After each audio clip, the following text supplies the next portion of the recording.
Bulletin की शुरुआत करेंगे मध्य प्रदेश की सबसे बड़ी खबर के साथ, जहां 6 सूत्रीय मांगों को लेकर जूनियर डॉक्टर्स की हड़ताल लगातार जारी है। हाईकोर्ट के आदेश के बावजूद काम पर लौटने को तैयार नहीं है जूनियर डॉक्टर।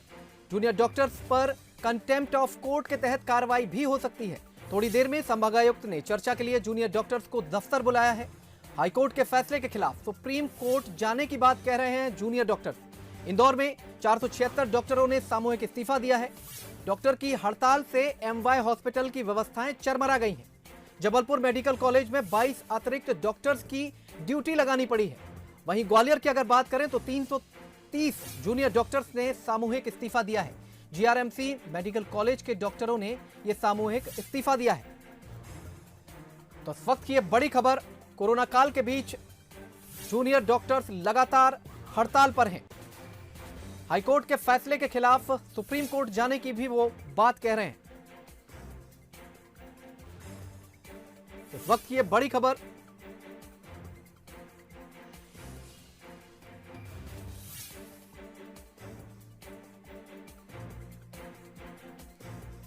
लगातार हर जगह से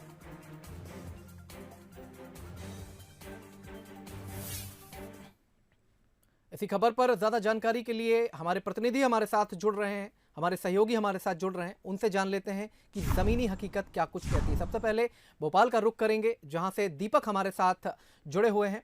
दीपक, लगातार कोशिशें की जा रही हैं, बावजूद इसके जूनियर डॉक्टर कोई भी बात मानने को तैयार नहीं है। क्या कुछ हालात नजर आते हैं राजधानी के?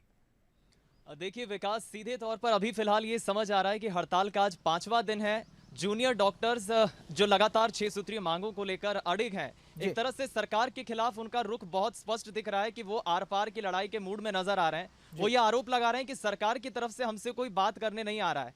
हाईकोर्ट ने जो आदेश दिया था एक दिन पहले, यानी गुरुवार को जबलपुर हाईकोर्ट ने 24 घंटे के भीतर काम पर लौटने के लिए कहा था। कोर्ट ने 3 बजे तक का वक्त दिया था, लेकिन अब शाम के 5 बज चुके हैं, यानी समय निकल चुका है। कोर्ट के आदेश का पालन जूनियर डॉक्टर्स ने नहीं किया है। लेकिन अब बड़ी खबर यह है कि भोपाल में संभाग आयुक्त ने कुछ ही देर में जूड़ा के डॉक्टर्स को बुलाया है बातचीत के लिए। यहां पर एक उम्मीद की किरण है कि शायद बात बन सकती है। लेकिन दूसरी तरफ जूड़ा यह भी कह रहा है कि जब तक बात नहीं बनेगी, हमारी मांगे नहीं मानी जाएगी, हम काम पर नहीं लौटेंगे। तो दूसरा विकल्प ये भी है कि सरकार कोई बड़ा एक्शन ले सकती है, यानी सख्त कार्रवाई हो सकती है। हालांकि खबरें ये भी आई है कि कंटेम्प्ट ऑफ कोर्ट का केस चल सकता है, यानी अदालत के किसी भी फैसले का जब आप पालन नहीं करते हैं तो वो अवहेलना माना जाता है। हालांकि ये कहना जल्दबाजी होगा, लेकिन फिर भी सरकार एक सख्त रुख, सख्त मोड अपनाकर जूनियर डॉक्टर्स के खिलाफ बड़ी कार्रवाई कर सकती है। यानी ओवरऑल अभी आर पार की लड़ाई जारी है। सरकार और जूनियर डॉक्टर्स के बीच कोई समाधान होता अभी तक नजर नहीं आ रहा है। जी, तो जिस तरह से हमारे सहयोगी बताते हुए नजर आए हैं कि अभी तक कोई समाधान होता हुआ नजर नहीं आ रहा है। चलिए अब रुख करते हैं ग्वालियर का, जहां से हमारे सहयोगी प्रहलाद सेन जुड़े हुए हैं। ग्वालियर के क्या कुछ हालात हैं प्रहलाद?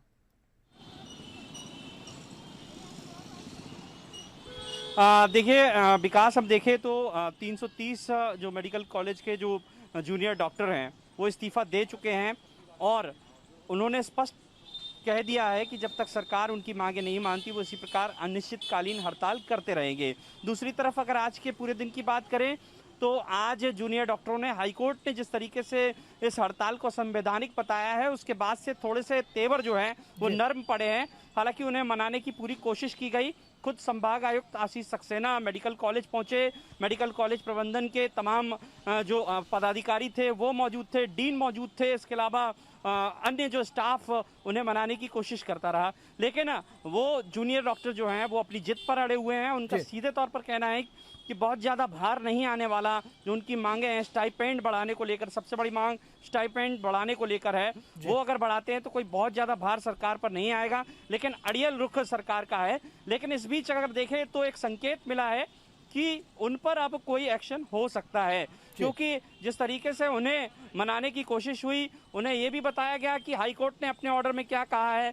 लेकिन जो जूड़ा का जो रुख है वो साफ तौर पर यह है कि सरकार उनसे बातचीत करे, उनकी मांगे माने। लेकिन अभी तक उनकी कोई मांगे नहीं मानी गई हैं। वहीं दूसरी तरफ इस्तीफे के सवाल पर जहां के डीन कहते हैं कि इस्तीफे का कोई औचित्य नहीं है, क्योंकि वो कोई नौकरी नहीं कर रहे हैं। अगर जूनियर डॉक्टर चाहें तो अपनी पीजी सीट छोड़ सकते हैं। तो इस तरीके से एक लहजा भी है उनका कि अगर आप नहीं आना चाहते, अगर अपनी सेवाएं नहीं देना चाहते, तो आप अपनी सीट छोड़ दीजिए ताकि किसी और को यहाँ जगह मिले। तो इस तरीके से ये पूरा घटनाक्रम रहा है। तो फिलहाल अभी हम देखें तो अभी कोई स्थिति क्लियर नहीं हुई है। यानी कि लहजे में तल्खी लगातार बरकरार है, जैसा कि हमारे सहयोगी बता रहे थे कि दोनों तरफ से लहजे में तल्खी बरकरार है। और आइए अब रुक करेंगे इंदौर का, जहां से हमारे सहयोगी अखिलेश सेन हमारे साथ जुड़े हुए हैं। अखिलेश, खबर मिल रही थी कि एमवाय हॉस्पिटल की जो व्यवस्थाएं हैं वो पूरी तरह से चरमरा गई हैं, क्या कुछ जानकारी है? जी अखिलेश। बिल्कुल विकास, जिस प्रकार से कहा जा सकता है कि जो एमवाय अस्पताल है मालवा अंचल का सबसे बड़ा अस्पताल है, और उससे भी बड़ी बात यह है कि जो कोरोना और ब्लैक फंगस के जो मरीज है वो सर्वाधिक इंदौर से ही निकलकर सामने आ रहे थे, और दूर दूर से जो मरीज है वो एमवाय अस्पताल पहुंचते हैं। ऐसे में अगर जो जूनियर डॉक्टर है अगर वो हड़ताल पर जाते हैं तो कहीं ना कहीं इसका सीधा असर जो पेशेंट है उनके ऊपर पड़ेगा और उनकी स्थितियाँ गड़बड़ा जा रही है। और उसके साथ ही जो एमवाय अस्पताल की जो व्यवस्था है वो भी चरमरा गई है, क्योंकि 476 डॉक्टरों ने एक साथ इस्तीफा दिया है। तो कहीं ना कहीं पर जो व्यवस्था है वो उस पर भी कहीं ना कहीं सवाल या निशान खड़े हो रहे हैं। उसके साथ ही अगर बात की जाए कि व्यवस्थाओं की, तो यहाँ पर जो संभागायुक्त पवन शर्मा, उनका साफ तौर पर कहना है कि जो आसपास के जो जिले हैं वहाँ से डॉक्टर बुला लिए गए, CMHO बुला लिए गए हैं और उनसे काम लिया जा रहा है। तो कहा जा सकता है कि जिस प्रकार से 6 सूत्री मांगे थी उनको लेकर जो डॉक्टर थे वो लामबंद हो गए थे, पिछले 5 दिनों से लगातार हड़ताल कर रहे थे। और उसके साथ ही सरकार से बातचीत, कई बार बातचीत की दौर भी चला, लेकिन बात नहीं बन पाई। अब हताश होकर डॉक्टरों ने इस्तीफा दे दिया है कि जो 6 सूत्री मांगे थी उस पर भी सरकार का साफ तौर पर कहना है कि 4 मांगे इनकी ऐसी है जो मान ली गई है, लेकिन इसमें डॉक्टरों का कहीं ना कहीं पर कहना है कि जो मांगे मान ली गई उनको लिखित में दे दिया जाए। हालांकि सरकार की तरफ से अभी उनको जो मांगे मानी गई है वो लिखित में नहीं दी गई है। तो उसी को लेकर जो डॉक्टर और सरकार के बीच में अनबन बनी हुई है और कई दौर की बातचीत होने के बाद भी अभी बातचीत नहीं बन पाई है। तो इससे कहा जा सकता है कि इंदौर एक ऐसा क्षेत्र है, एक ऐसा जिला है जो संक्रमण के दौर से गुजर रहा है, और अभी भी जो लगातार मरीज है, संक्रमित मरीज है, वो लगातार निकलकर सामने आ रहे हैं। उसके बावजूद अगर डॉक्टर अगर हड़ताल पर जाते हैं तो कहीं ना कहीं पर जो मरीज हैं उनकी स्थिति पर और या उनकी तबीयत पर कहीं ना कहीं पर इसका सीधा सा असर पड़ेगा। तो कहा जा सकता है जिस प्रकार डॉक्टर भी अब आपदा में अवसर तलाशते हुए दिखाई दे रहे हैं, जिस प्रकार से हाईकोर्ट की जो अवमानना की है वो कहीं ना कहीं पर भी उचित नहीं है, और उसको लेकर हो सकता है कि आने वाले समय में जो प्रशासन है, राज्य सरकार है, वो कहीं कड़े एक्शन ले और डॉक्टरों के खिलाफ कार्रवाई भी यहाँ पर की जा सकती है। ऐसी जो सूत्रों के हिसाब से जानकारी निकलकर सामने आ रही है। तो कहा जा सकता है जिस प्रकार संक्रमण का दौर है, ऐसे में अगर डॉक्टर अगर जिनको धरती का भगवान माना गया था इस संक्रमण के दौर में, और ऐसे में अगर जो डॉक्टर है वो इस्तीफा देते हैं तो कहीं ना कहीं पर इसका सीधा असर मरीजों के ऊपर पड़ता हुआ दिखाई दे रहा है। विकास, हाँ, तो हमारे सहयोगी जिस तरह से बताते हुए नजर आ रहे हैं कि इंदौर में भी हालात कुछ ठीक नहीं है, बड़ी चुनौती है इस वक्त की ये सरकार के लिए। ज़्यादा जानकारी के लिए अब हम जबलपुर से अपने सहयोगी अमित सोनी का रुख करेंगे, जहां से जानकारी लेंगे। अमित, खबर निकल कर आई थी कि 22 डॉक्टर्स ने उनकी अतिरिक्त ड्यूटी लगाई गई है, तो स्वास्थ्य व्यवस्थाएं क्या कुछ कहती हैं जबलपुर की? अमित। बेशक विकास, 5वां दिन है जहां जूडा के जो डॉक्टर्स हैं हड़ताल पे। बेशक विकास, आज 5वां दिन है जूडा के जो डॉक्टर हैं वो हड़ताल पर हैं, और कल एक बड़ा आदेश जो है हाईकोर्ट ने दिया है, और हाईकोर्ट ने एक तल्ख टिप्पणी के साथ ये आदेश दिया है कि ये दौर नहीं है ब्लैकमेलिंग का, क्योंकि आपदा का समय चल रहा है, कोविड की आपदा है, ब्लैक फंगस की आपदा, और लगातार जो है मरीज जो है ब्लैक फंगस के बढ़ रहे हैं और कोविड के मरीज भी कहीं ना कहीं आते जा रहे हैं। तो ये आपदा का अवसर है और ये इस समय पे ब्लैकमेलिंग ना करे, इस तल्ख टिप्पणी के साथ हाईकोर्ट ने जो है आदेश दिया था कि 24 घंटे के अंदर जो है सभी जो डॉक्टर हड़ताली है वो वापस काम पे लौटे। लेकिन 24 घंटे बीतने के बाद भी जो है आज अभी तक डॉक्टर नहीं आए हैं, तो संभवतः ये कंटेम्प्ट ऑफ कोर्ट इसको माना जाएगा, और कहीं ना कहीं इसके खिलाफ जो डॉक्टर्स हड़ताली है उनके खिलाफ भी कार्रवाई होगी। ये बात तय है कि कंटेम्प्ट ऑफ कोर्ट की जो है कार्रवाई तय होगी। वहीं हम व्यवस्थाओं की बात करें तो सरकार की तरफ से भी जो है व्यवस्थाएं की जा रही है कि 22 से जो 24 डॉक्टर हैं उनको बुला लिया गया, रेजिडेंट डॉक्टर हैं उनको भी सेवाएं ली जा रही है, जो सीनियर डॉक्टर हैं उनको भी वार्ड में भेजा जा रहा है, उनकी सेवाएं ली जा रही है। साथ ही जो डॉक्टर्स की मांग थी कि उनको स्ट्राइक फंड दिया जाए, तो उसको लेकर के एक बैठक होने वाली है। लगभग 5 बजे ये बैठक शुरू हो चुकी है, संभाग आयुक्त के साथ ये बैठक है। संभाग आयुक्त का कहना है कि जो मानदेय है, जो स्ट्राइक फंड है, वो सब एक जैसा ही है। और रही इस्तीफे की बात, तो इस्तीफा तो मान ही नहीं सकते, क्योंकि ये सरकारी कर्मचारी तो है नहीं, यहाँ पे आते हैं सीखने के लिए आते हैं और लोगों को सेवाएं भी देते हैं। जी विकास। जी तो यह हमारे सहयोगी भोपाल, इंदौर, जबलपुर, ग्वालियर तमाम जगह के हालात हमने आपके सामने रखे। आप भी देख रहे होंगे कि किस तरह की परिस्थितियां इस वक्त मध्य प्रदेश में दिखाई दे रही हैं जूनियर डॉक्टर्स की हड़ताल की वजह से। आप सभी का बहुत शुक्रिया इस तमाम जानकारी के लिए।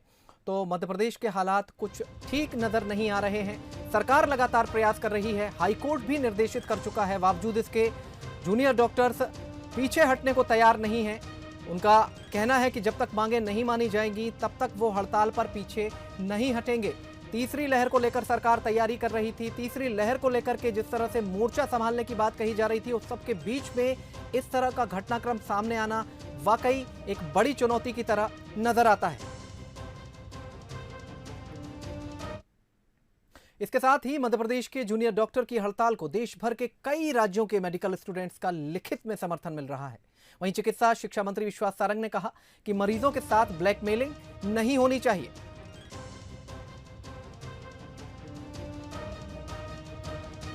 चिकित्सा शिक्षा मंत्री विश्वास सारंग हमारे साथ। सर, हाई कोर्ट के आदेश के बाद भी जूनियर डॉक्टर हड़ताल पर। नहीं, मुझे लगता है कि हाई कोर्ट के आदेश का पालन करना चाहिए। हमने पहले भी कहा हम बातचीत को भी तैयार हैं, हम बातचीत लगातार कर भी रहे हैं, हमने सब बातें मान ली, पर उसके बाद क्यों वो हठधर्मिता कर रहे हैं ये हमें नहीं मालूम। 3000 जूनियर डॉक्टरों ने इस्तीफा दे दिया। ये तो स्टूडेंट किस बात से इस्तीफा दे रहे हैं? सर, सुप्रीम कोर्ट जाने की बात भी कर रहा है जूनियर डॉक्टर, बोले हाई कोर्ट। वो जो भी है, यदि हाई कोर्ट के निर्णय का पालन नहीं कर रहे हैं तो फिर और किसी कोर्ट में जाने के लिए तो उनका अधिकार है जहां जाना। देखिए, हम तो मरीज के हित में जो होगा वो हम सब करेंगे। मरीज हमारे लिए सर्वोपरि है।